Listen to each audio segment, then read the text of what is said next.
Magandang araw sa inyong lahat at welcome sa aking channel. Sigurado maglulumpas ay umano sa iyak ang mga fans sa bali-balitang papasok si kapamilya star Catherine Bernardo sa FPJ sa Batang Quiapo.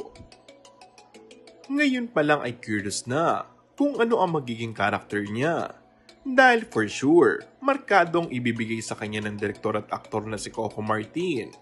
Bukod pa na siya na rin ang head ng creative side.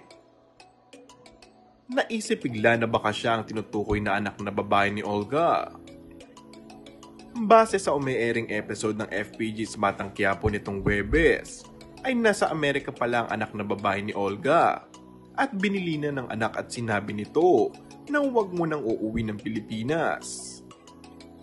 Since konting panahon lang ang maibibigay kay Catherine para sa TV ng Batang Quiapo kung tuloy ito, ay malamang na 2 o 1 linggo silang mapapanood sa nasabing serye ni Direk Coco.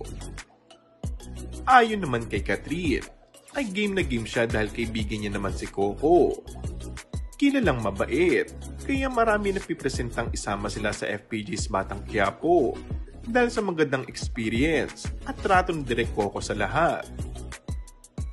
Kamakailan nga ay muling pumirma na kontrata sa ABS-CBN sa ilalim ng Star Magic ang aktres na si Catherine Bernardo. Nagdiwang naman ng mga fans ng aktres sa bagong milestone na ito sa kanilang idolo matapos ang kontrobersyal na hiwalayan kay Daniel Padilla. And that's all for our today's video. Kung bago ka lang sa aking channel ay mag-subscribe at pindutin na rin ang notification bell. Maraming salamat!